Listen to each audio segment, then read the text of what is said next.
الحمد لله نحمده ونستعينه ونستغفره ونؤمن به ونتوكل عليه ونعوذ بالله من شرور أنفسنا ومن سيئات أعمالنا من يهده الله فلا مضل له ومن يضلله فلا هادي له ونشهد أن لا إله إلا الله وحده لا شريك له ونشهد أن محمدًا عبده ورسوله أرسله بالهدى ودين الحق ليظهره على الدين كله ولو كره المشركون اللهم صل على محمد وعلى آل محمد كما صليت على إبراهيم وعلى آل إبراهيم وبارك على محمد وعلى آل محمد كما باركت على إبراهيم وعلى آل إبراهيم في العالمين إنك حميد مجيد أما بعد فإن خير الحديث كلام الله وخير الهدي هدي محمد صلى الله عليه وسلم وشر الأمور محدثاتها وكل محدثة بدعة وكل بدعة ضلالة أيها الإخوان والأخوات أوصيكم وإياي أولا بتقوى الله إن أريد إلا الإصلاح ما استطعت وما توفيقي إلا بالله عليه توكلت وإليه أنيب قال الله تعالى في القرآن المجيد أعوذ بالله من الشيطان الرجيم بسم الله الرحمن الرحيم ولولا دفع الله الناس بعضهم ببعض لفسدت الأرض ولكن الله ذو فضل على العالمين صدق الله العظيم. ആദരണീയരായ സഹോദരന്മാരെ, സഹോദരിമാരെ, പ്രപഞ്ചനാഥനായ അല്ലാഹുവിൻ്റെ കൽപ്പനകൾക്ക് വിധേയമായിക്കൊണ്ട് നമ്മുടെ ജീവിതത്തിലെ രഹസ്യവും പരസ്യവുമായ വ്യക്തിപരവും കുടുംബപരവും സാമൂഹികവുമായ എല്ലാ മേഖലകളിലും യഥാവിധി തഖ്വ പാലിക്കുവാൻ, യഥാർത്ഥ മുത്തഖികളായി ജീവിതം നയിക്കുവാൻ എന്നെയും നിങ്ങൾ ഓരോരുത്തരെയും ആദ്യമേ വസിയത്ത് ചെയ്യുകയാണ്, ഉപദേശിക്കുകയാണ്. തഖ്വ ബോധമാണ് നമ്മുടെ ജീവിത വിജയത്തിൻ്റെ ഏകമാർഗം. അല്ലാഹു സുബ്ഹാനഹു വ തആല അവൻ്റെ മുത്തഖികളായ അടിമകളിൽ ഉൾപ്പെടുത്തി നമ്മെ അനുഗ്രഹിക്കുമാറാവട്ടെ. പ്രപഞ്ചനാഥനായ അല്ലാഹുവിൻ്റെ ദീൻ ഈ പ്രപഞ്ചത്തോളം തന്നെ വികാസക്ഷമമാണ്. അത് നമ്മുടെ ജീവിതത്തിൻ്റെ ഏതെങ്കിലും ഒരു മേഖലയിൽ മാത്രം ഒതുങ്ങി നിൽക്കുന്നതല്ല. ആരാധന മേഖല മാത്രമല്ല, സ്വകാര്യ ജീവിതത്തിലെ വ്യക്തിപരമായ മേഖലകളുമല്ല, ആചാര സമ്പ്രദായങ്ങളിൽ പരിമിതമല്ല, കർമ്മശാസ്ത്രപരവും മറ്റുമായ അഭിപ്രായങ്ങളും അഭിപ്രായ വ്യത്യാസങ്ങളും മാത്രമല്ല. അല്ലാഹുവിൻ്റെ ദീൻ ജീവിതത്തിൻ്റെ എല്ലാ മേഖലകളുമാണ്. പല കാലങ്ങളിലും മനുഷ്യ സമൂഹം ജീവിതത്തെ പലതായിട്ട് വെട്ടി മാറ്റിയതായിട്ട് കാണാം. അതിൽപ്പെട്ടതാണ് ദീൻ വേറെ, ദുനിയാവ് വേറെ.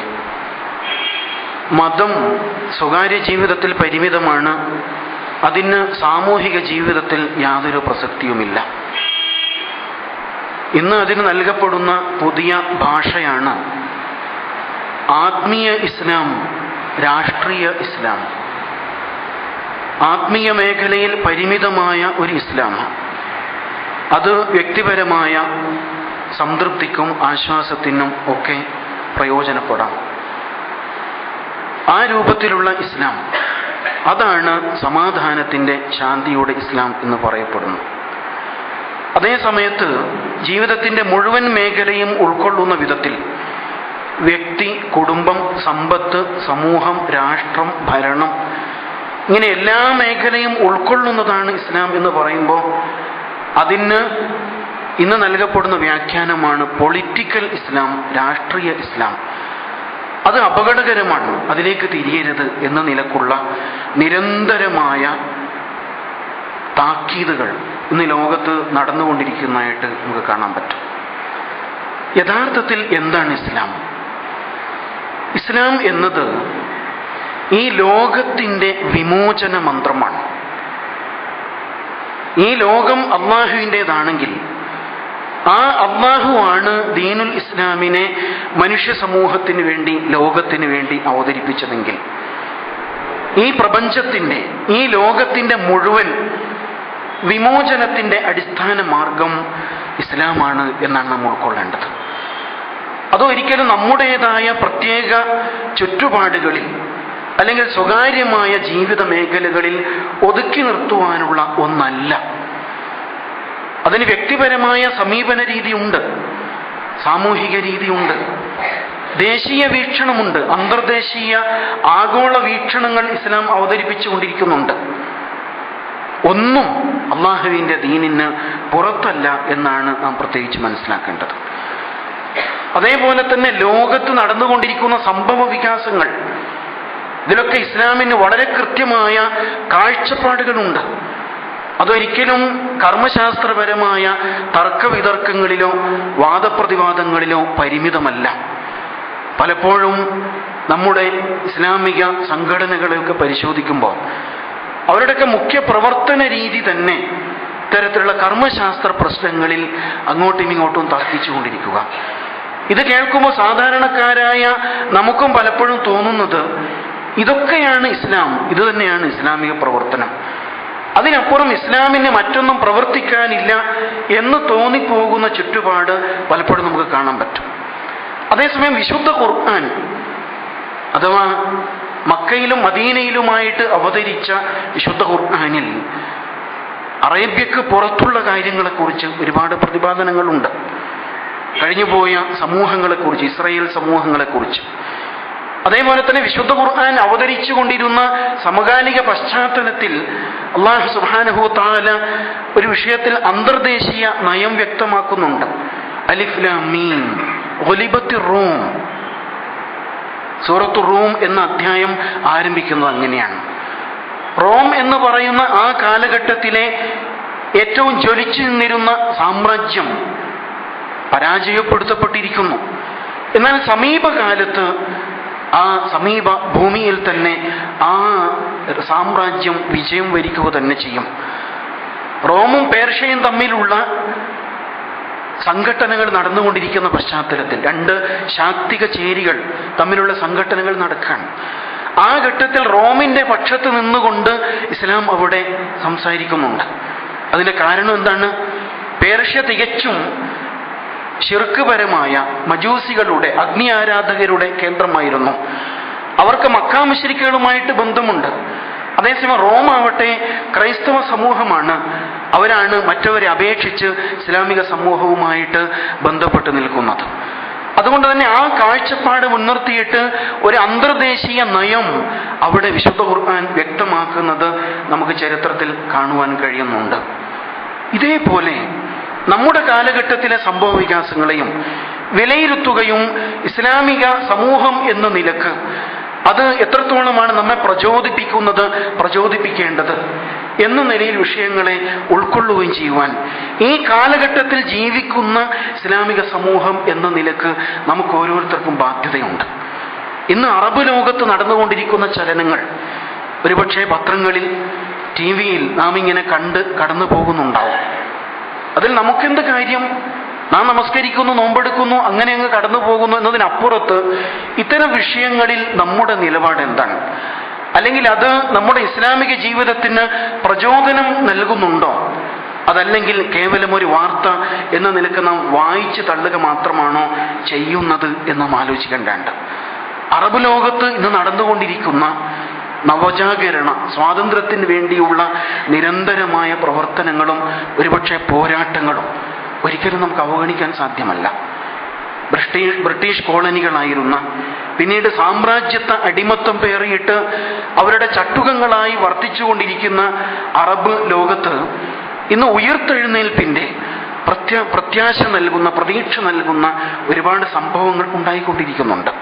കുറച്ച് നാളുകൾക്ക് മുമ്പ് നാം വായിച്ചു തുടങ്ങി തുണീഷ്യയിൽ നടന്ന മുല്ലപ്പൂ വിപ്ലവം, അതേപോലെ തന്നെ ഈജിപ്തിൽ നടന്നുകൊണ്ടിരിക്കുന്ന അഹിംസാ വിപ്ലവം, അതിനെ തുടർന്ന് അതിൽ നിന്ന് പ്രചോദനം ഉൾക്കൊണ്ടുകൊണ്ട് മറ്റ് മേഖലകളിൽ ഉണ്ടായിക്കൊണ്ടിരിക്കുന്ന സംഭവ വികാസങ്ങൾ, യമനിൽ, അൾജീരിയയിൽ, അതുപോലെ ലെബനാനിൽ തുടങ്ങിയ അയൽ രാജ്യങ്ങളിലൊക്കെയും ഉണ്ടായിക്കൊണ്ടിരിക്കുന്ന പുതിയ സംഭവ വികാസങ്ങളെ കുറിച്ച് തീർച്ചയായും നാം വിലയിരുത്തൽ നടത്തേണ്ടതുണ്ട്. പറഞ്ഞു വരുന്നത്, നാം എന്തൊക്കെയോ ചില കർമ്മശാസ്ത്ര തർക്കങ്ങളിലും അങ്ങനെയുള്ള ചില മേഖലകളിലും ഒതുങ്ങി നിൽക്കുന്നതിന് പകരം ഒരു ആഗോളതലത്തിലേക്ക് വളരുന്ന വിശ്വാസിയായിട്ട് മാറേണ്ടിയിരിക്കുന്നു എന്നുള്ളതാണ്. ഇത് എന്നോ ഗർഭം ധരിച്ച ചില സ്വപ്നങ്ങളുടെ സാക്ഷാത്കാരമാണ് അറേബ്യയിൽ ഇന്ന് നടന്നുകൊണ്ടിരിക്കുന്നത്. നമുക്കറിയാം, ഇസ്ലാമിക ഖിലാഫത്തിന്റെ ആസ്ഥാനമായിരുന്ന മേഖലകളാണല്ലോ അതൊക്കെയും. ഇറാഖും തുർക്കിയും അതുപോലെ തന്നെ ഈജിപ്തും ഒക്കെയും ഇസ്ലാമിന്റെ ആസ്ഥാനങ്ങളായിരുന്നു. അള്ളാഹുവിന്റെ ദീനിന്റെ ഈറ്റില്ലങ്ങളായിട്ട് ഒരു കാലഘട്ടം അവിടെയൊക്കെ കടന്നുപോയിട്ടുണ്ട്. പിന്നീട് പല സാമൂഹിക ചരിത്രപരമായ കാരണങ്ങളാലും അത് അനിസ്ലാമിക സാഹചര്യങ്ങൾക്ക് അടിമപ്പെട്ടു, കോളനി വാഴ്ചക്ക് അടിമപ്പെട്ടു പോയി.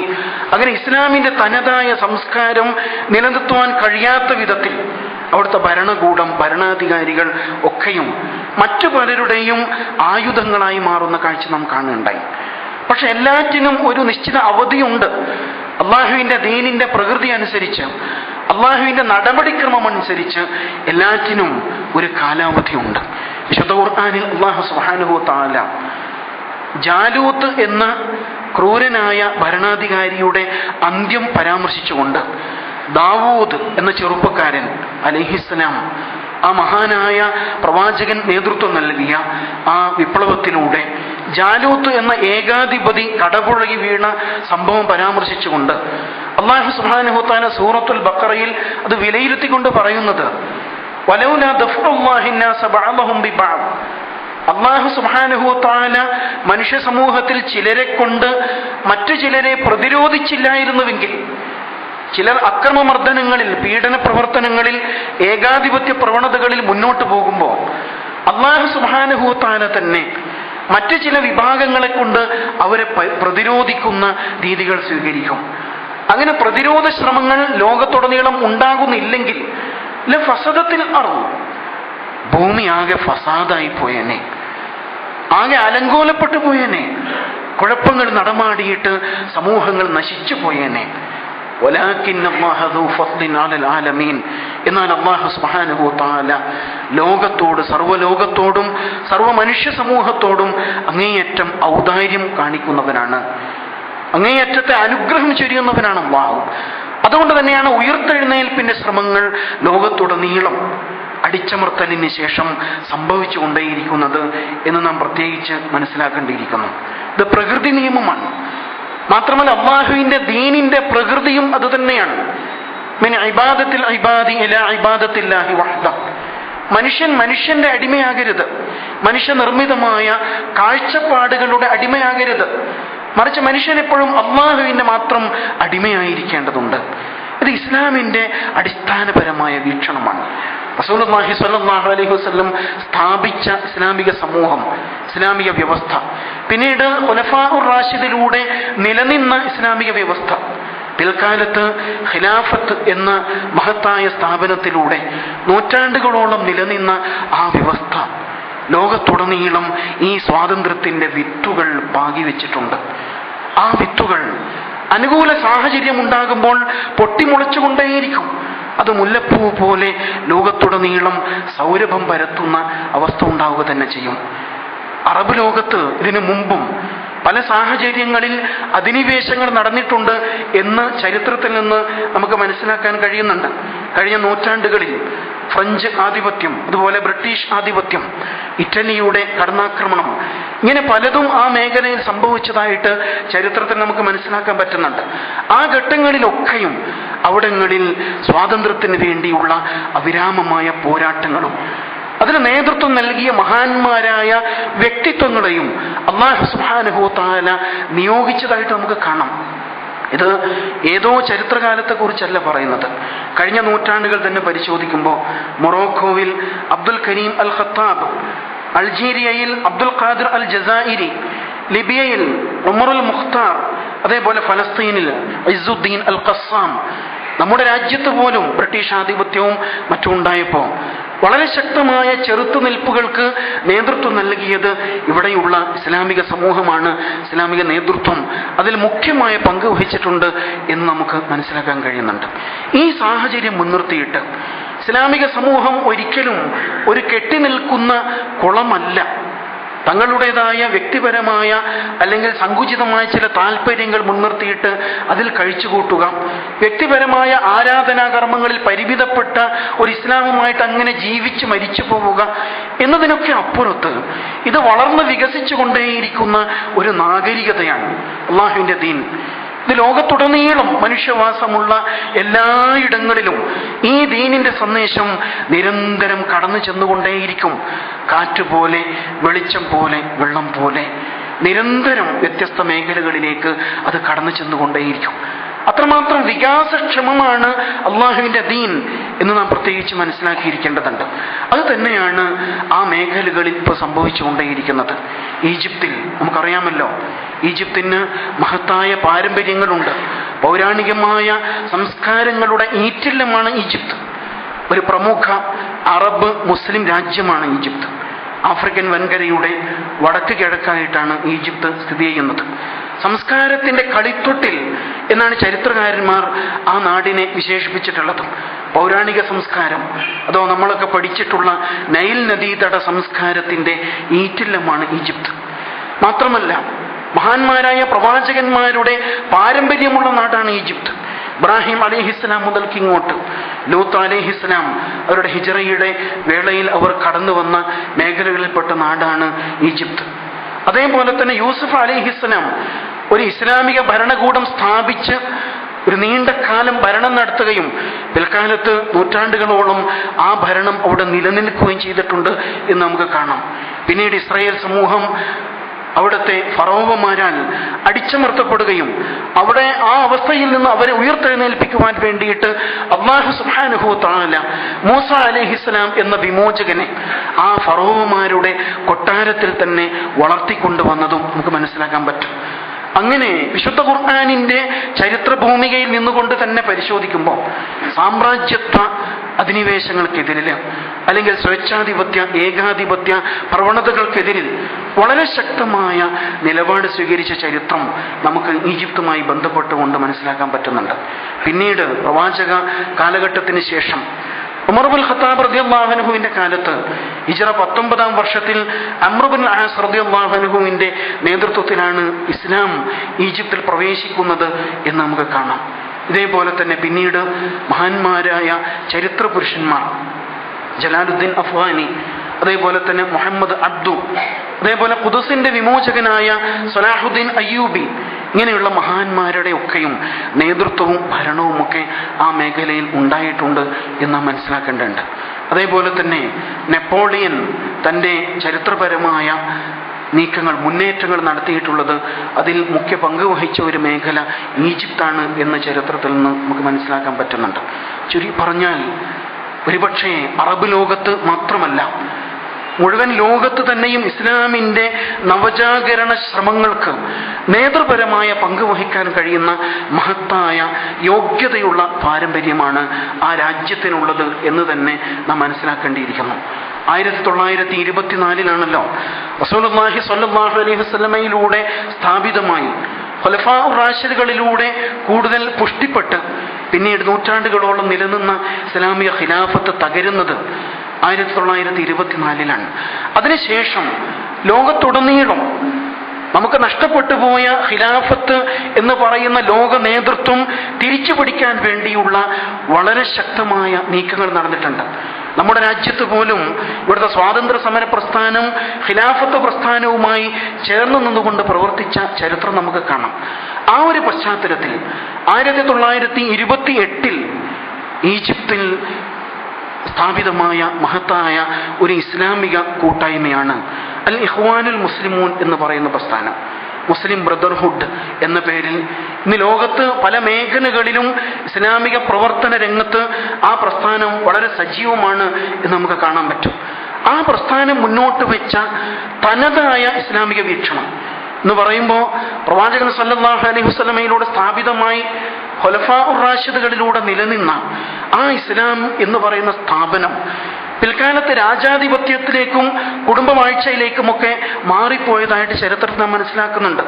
ഒരു വേള ഖിലാഫത്ത് തകർക്കപ്പെട്ട സാഹചര്യത്തിൽ തന്നെയും പാരമ്പര്യമായി ലഭിച്ച രാജവാഴ്ച മാത്രമേ അവിടെ നിലനിന്നിരുന്നുള്ളൂ.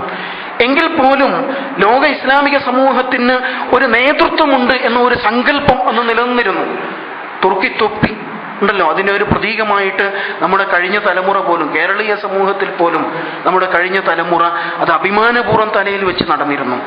കാരണം നമുക്ക് ലോകതലത്തിൽ ഒരു നേതൃത്വമുണ്ട് എന്നതിൻ്റെ ഒരു സിമ്പലായിരുന്നു അത്. എന്ന് പറയുമ്പോൾ അങ്ങനെയൊന്നും നമുക്ക് നഷ്ടപ്പെട്ടു പോയിട്ടുണ്ടല്ലോ. ഒരുപക്ഷെ ക്രൈസ്തവ സമൂഹത്തിൻ്റെ വത്തിക്കാനിൽ നിന്ന് അവരുടെ മാർപ്പാപ്പ നൽകുന്ന സന്ദേശങ്ങൾ ലോക സമൂഹം ഏറ്റുവാങ്ങുന്ന ഒരവസ്ഥയുണ്ട്. മീഡിയ അതിന് നൽകുന്ന പ്രാധാന്യം, അതേപോലെ തന്നെ അവർക്കൊരു നേതൃത്വമുണ്ട് എന്ന ഒരു രീതിയിൽ അതിന്നും നിലനിൽക്കുന്നത് കാണാൻ പറ്റും. അതേ സമയത്ത് ഇസ്ലാമിക സമൂഹം ഇത്രമാത്രം രാജ്യങ്ങളും വിഭവങ്ങളും സമ്പത്തുക്കളും എല്ലാം ഉണ്ടായിരിക്കെ തന്നെ ആരാലും ബലിയാടാക്കപ്പെടുന്ന, അടിച്ചമർത്തപ്പെടുന്ന, ആർക്ക് വേണമെങ്കിലും തെളിച്ചു കൊണ്ടുപോകാൻ കഴിയുന്ന ആട്ടിൻപറ്റങ്ങളായിട്ട് അധപ്പതിച്ചു പോയ ഒരു സാഹചര്യം ഇന്നും നിലനിൽക്കുന്നുണ്ടല്ലോ.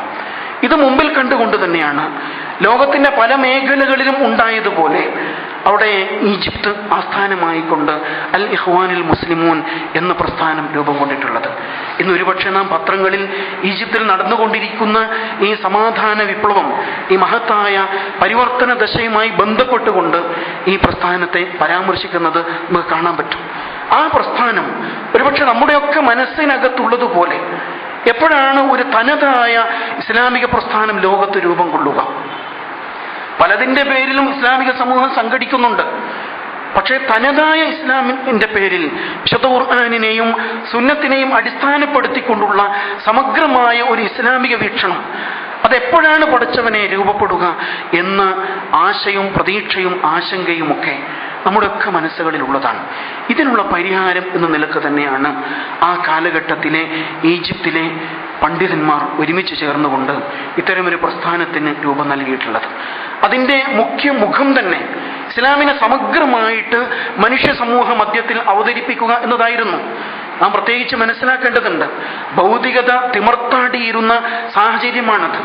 കമ്മ്യൂണിസവും അതുപോലെയുള്ള ഭൗതിക പ്രത്യയശാസ്ത്രങ്ങൾ ഇതൊക്കെ മാത്രമേ ലോകത്ത് പിടിച്ചു നിൽക്കാൻ കഴിയുകയുള്ളൂ.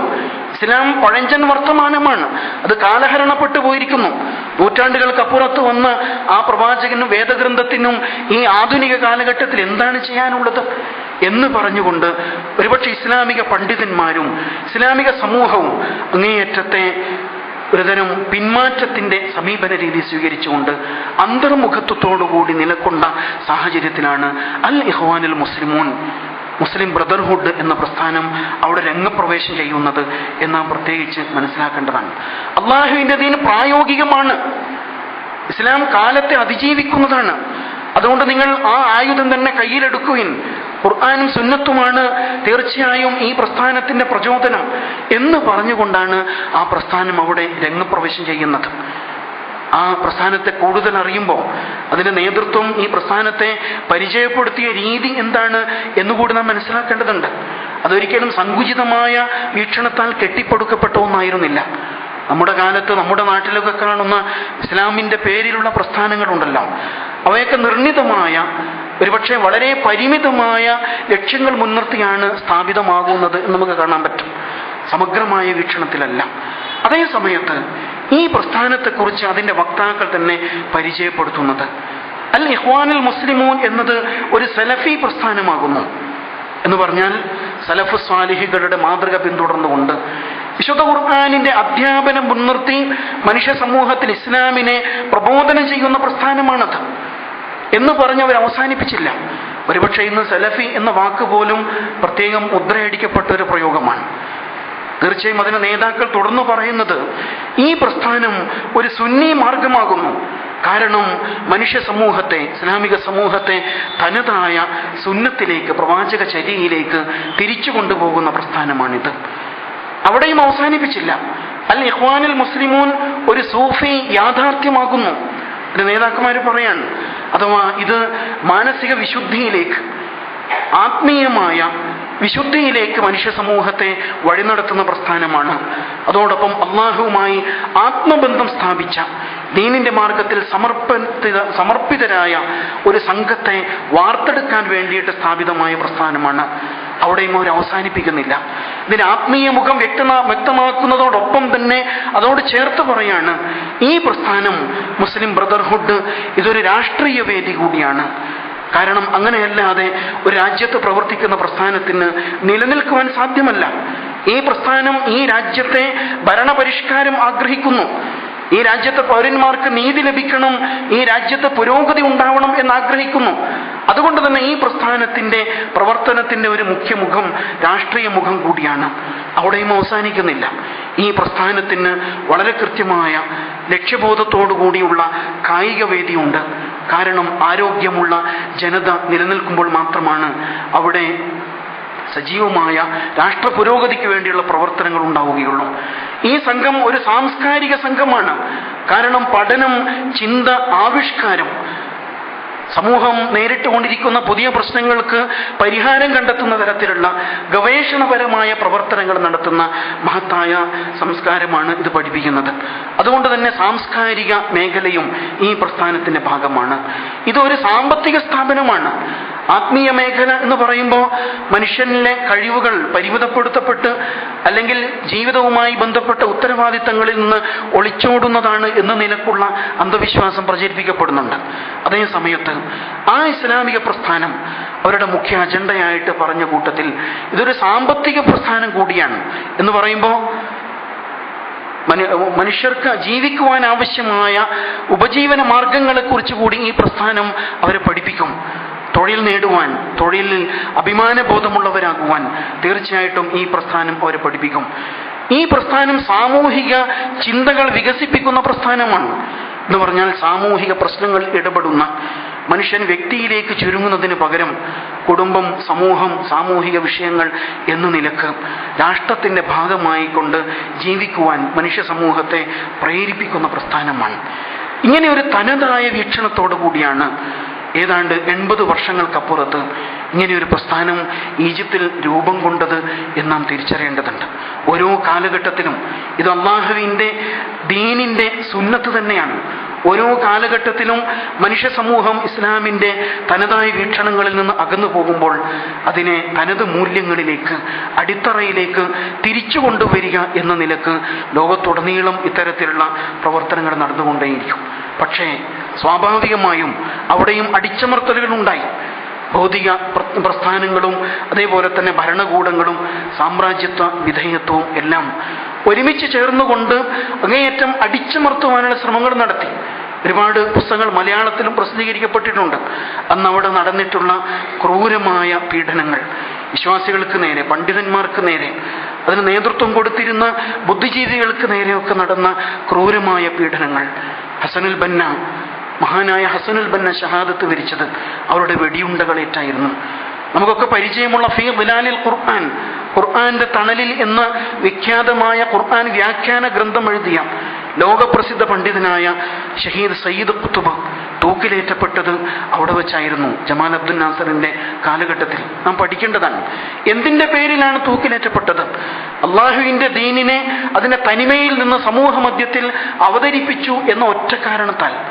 അദ്ദേഹത്തോട് ഭരണകൂടം പറഞ്ഞല്ലോ, സയ്യിദ്, താങ്കൾ മാപ്പപേക്ഷിച്ചാൽ എഴുതി തന്നാൽ ഉടനെ താങ്കൾ വെറുതെ വിട്ടേക്കാം, എന്തിനാണ് ഈ ജീവിതം അവസാനിപ്പിച്ച് കളയുന്നത്?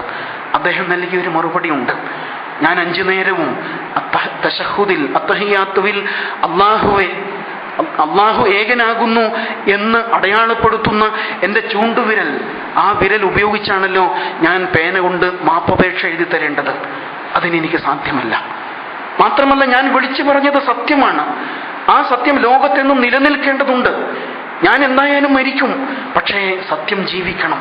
ഇങ്ങനെ ആർജവത്തോടുകൂടി സത്യത്തിൻ്റെ മാർഗത്തിൽ ജ്വലിച്ചു നിന്ന, അടിയുറച്ചു നിന്ന, അങ്ങനെ തൂക്കുകയറേറ്റ് വാങ്ങിയ മഹാന്മാരായ പണ്ഡിതന്മാർ, മഹാന്മാരായ നേതാക്കൾ ആ കാലഘട്ടത്തിൽ അവിടെ ഉണ്ടായിരുന്നു.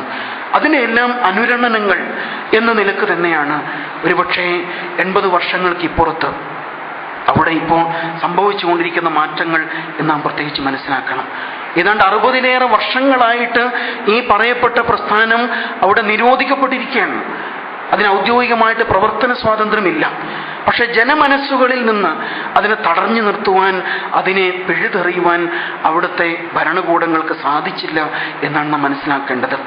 അവിടെ ഇറ്റുവീണ രക്തവും അതേപോലെ തന്നെ തൂക്കുമരത്തിലേറ്റപ്പെട്ട ശുഹദാക്കളുടെ നെടുനിശ്വാസങ്ങളും ഇപ്പോഴും അവിടെ ആവർത്തിക്കപ്പെട്ടുകൊണ്ടേയിരിക്കുന്നു എന്ന് നാം തിരിച്ചറിയേണ്ടിയിരിക്കുന്നു. ആ സമൂഹം യഥാർത്ഥത്തിൽ ജനാധിപത്യത്തെ സ്വീകരിക്കുന്നു എന്നാണ് പത്രങ്ങൾ നാം വായിച്ചുകൊണ്ടിരിക്കുന്നത്. യഥാർത്ഥത്തിൽ എന്താണ് അവർ സ്വീകരിക്കുന്നത് എന്ന് ചോദിച്ചാൽ ഇസ്ലാമിക ജനാധിപത്യത്തെയാണ്. ഒരുപക്ഷെ ലോകം തെറ്റിദ്ധരിപ്പിച്ചുകൊണ്ടേയിരിക്കുന്ന തനതായ ഇസ്ലാമിക ജനാധിപത്യത്തെയാണ് ആ രാജ്യം ഇന്ന് വരവേൽക്കാൻ ഒരുങ്ങിക്കൊണ്ടിരിക്കുന്നത് എന്ന് നാം മനസ്സിലാക്കണം. കാരണം സ്വേച്ഛാധിപത്യത്തിൻ്റെ, അങ്ങേയറ്റം ഏകാധിപത്യത്തിൻ്റെ നാളുകൾ, പതിറ്റാണ്ടുകളാണ് അവിടെ കഴിഞ്ഞു പോയിട്ടുള്ളത് എന്നതുകൊണ്ട് തന്നെ ഇസ്ലാം ആണ് അതിൻ്റെ പരിഹാരം എന്ന് തിരിച്ചറിഞ്ഞുകൊണ്ടാണ് ആ ജനത അതിലേക്ക് തിരിച്ചു വരുന്നത്. അതിനെ തികച്ചും ജനാധിപത്യപരമായ കാഴ്ചപ്പാടിൽ തന്നെ അവതരിപ്പിച്ചുകൊണ്ടാണ് അവർ മുന്നോട്ട് വരുന്നത് എന്ന് നാം തിരിച്ചറിയേണ്ടതുണ്ട്. ഇവിടെ നാം മനസ്സിലാക്കേണ്ടത്, നമ്മുടെ നാട്ടിൽ ഇപ്പോഴും നടന്നുകൊണ്ടിരിക്കുന്ന ചർച്ച ഇസ്ലാം ആരാധനാ മേഖലയിൽ മാത്രം ഒതുക്കപ്പെടേണ്ടുന്ന, ആ നിലക്ക് മാത്രം പ്രസക്തിയുള്ള ഒരു മതമാകുന്നു എന്ന നിലക്കുള്ള ചർച്ച വളരെ ശക്തമായിട്ട് നമ്മുടെ നാട്ടിൽ ഇപ്പോഴും പ്രചരിപ്പിക്കപ്പെട്ടുകൊണ്ടിരിക്കുന്നു. ഇത് മുസ്ലിം പക്ഷത്തു നിന്ന് തന്നെയാണ്, ഒരിക്കലും ഇത് അമുസ്ലിം പക്ഷത്തു നിന്നല്ല. സ്വന്തം സമുദായത്തിൻ്റെ അകത്തു നിന്ന് തന്നെയാണ് ഈ പ്രസ്ഥാനം. ഇത് ആരാധനാ മേഖലയിൽ പ്രാർത്ഥനകളും ആരാധനകളും ഒക്കെ നടത്തിക്കൊണ്ട് വ്യക്തിപരമായി സായുജ്യമടയുവാനുള്ള ഒരു പ്രസ്ഥാനം മാത്രമാണ്. ഇതിനപ്പുറത്ത് ഈ പ്രസ്ഥാനത്തിന് യാതൊരു പ്രസക്തിയുമില്ല. മറ്റ് മേഖലകളിൽ, രാഷ്ട്രീയ, ഭരണ, സാമൂഹിക രംഗങ്ങളിൽ മറ്റു പല നേതാക്കളും മറ്റു പല പ്രസ്ഥാനങ്ങളും നമ്മെ നയിക്കട്ടെ. അതുകൊണ്ട് കേവലം മതപരമായ ആത്മീയമായ മേഖലകളിൽ മാത്രമേ ഇസ്ലാമിന് പ്രസക്തിയുള്ളൂ എന്ന് ഇപ്പോഴും നമ്മുടെ സമുദായം സ്വയം തന്നെ വിളിച്ചു പറഞ്ഞുകൊണ്ടിരിക്കുന്നു.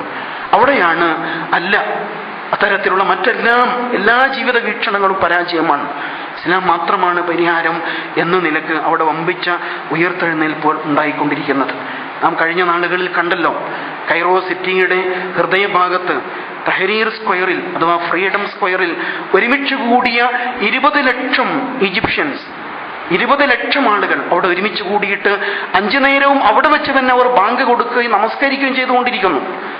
5 നേരവും ആ നമസ്കാരങ്ങൾക്ക് ശേഷം അവരുടനെ തന്നെ മുഴക്കുന്ന മുദ്രാവാക്യം അവിടുത്തെ ഭരണകൂടത്തിനെതിരിലാണ്. ഇതാണ് തനതായ ഇസ്ലാമിക വീക്ഷണം എന്ന് പറയുന്നത്. അവിടെ ആരാധനയും ജീവിത വീക്ഷണവും രാഷ്ട്രീയ കാഴ്ചപ്പാടും ഭരണ കാഴ്ചപ്പാടും എല്ലാം ഒന്നിക്കുകയാണ്. നാം തിരിച്ചറിയേണ്ടതുണ്ട്. ഇസ്ലാം ഒരിക്കലും ആത്മീയ രംഗത്ത് മാത്രം, ആരാധനാ മേഖലയിൽ മാത്രം തളച്ചിടപ്പെടേണ്ട ഒന്നല്ല എന്ന് ലോകം തിരിച്ചറിഞ്ഞുകൊണ്ടിരിക്കുകയാണ്. നമസ്കരിച്ച അതേ മുസല്ലയിൽ വെച്ച് തന്നെ ദിക്ർ ചൊല്ലിക്കഴിഞ്ഞിട്ട് ഉടനെ അവർ ഭരണകൂടത്തിനെതിരെ മുദ്രാവാക്യം വിളിച്ചുകൊണ്ടിരിക്കുന്നു. നമ്മെ സംബന്ധിച്ചിടത്തോളം അത്തരമൊരു സാഹചര്യം നമുക്കിടയിൽ വന്നുപെടാത്തത് കൊണ്ട് നമുക്കിനിയും പറഞ്ഞു നടക്കാം. ഇസ്ലാം സ്വകാര്യ മേഖലയിൽ മതി, സ്വകാര്യ മേഖലയിൽ മതി. അതേസമയത്ത് അവരെ സംബന്ധിച്ചിടത്തോളം അവരുടെ ജീവിതം അങ്ങേയറ്റം അടിച്ചമർത്തപ്പെട്ട് മനുഷ്യാവകാശ ലംഘനങ്ങൾക്ക് വിധേയരായിട്ട് 10,000-കണക്കായ ആളുകൾ കൽത്തുറങ്കുകളിൽ, തടവറക്കുള്ളിൽ കഴിഞ്ഞുകൂടിക്കൊണ്ടിരിക്കുകയായിരുന്നു. ആ സാഹചര്യത്തിൽ നിന്ന് സ്വാതന്ത്ര്യത്തിൻ്റെ വായു ശ്വസിക്കുവാൻ ഇസ്ലാമാണ് പരിഹാരം എന്ന നിലക്കാണ് ആ സമൂഹം രംഗത്ത് വന്നുകൊണ്ടിരിക്കുന്നത്. മാത്രമല്ല, നമ്മുടെ ചുറ്റുപാടിൽ പലപ്പോഴും നാം മുൻഗണന നൽകി പോകുന്നത് സാമുദായിക വികാരങ്ങൾക്കാണ്. ഒന്നുമില്ലെങ്കിൽ അയാൾ മുസ്ലിം സമുദായത്തിൽപ്പെട്ട ആളല്ലേ. അവസാനമായിട്ട് നാം കണ്ടെത്തുന്ന ഒരു മാർഗമാണത്. ഇങ്ങനെയാണ് നാം വാദിച്ചുകൊണ്ടിരിക്കുക. അതേസമയം നാം തിരിച്ചറിയേണ്ടതുണ്ട്, ഈജിപ്ത് നൽകുന്ന പാഠം മുസ്ലിം സമുദായത്തിൽ ജനിച്ച കുറെ കാലമായിട്ട് അവരെ ഭരിച്ചുകൊണ്ടിരുന്ന മുസ്ലിം ഭരണാധികാരിക്കെതിരിൽ ആ മുസ്ലിം സമുദായം അവിടെയുള്ള ന്യൂനപക്ഷമായ ക്രൈസ്തവ സമൂഹത്തെ കൂട്ടുപിടിച്ചുകൊണ്ടാണ് രംഗത്ത് വന്നത്. പത്രങ്ങളിലും മറ്റും നമ്മൾ കണ്ടിട്ടുണ്ടാവും, ഖുർആനിനോടൊപ്പം കുരിശും ഏന്തി പിടിച്ചുകൊണ്ട് മുദ്രാവാക്യം വിളിക്കുന്ന രംഗം. അത് നാം പഠിക്കേണ്ട വിഷയമാണത്.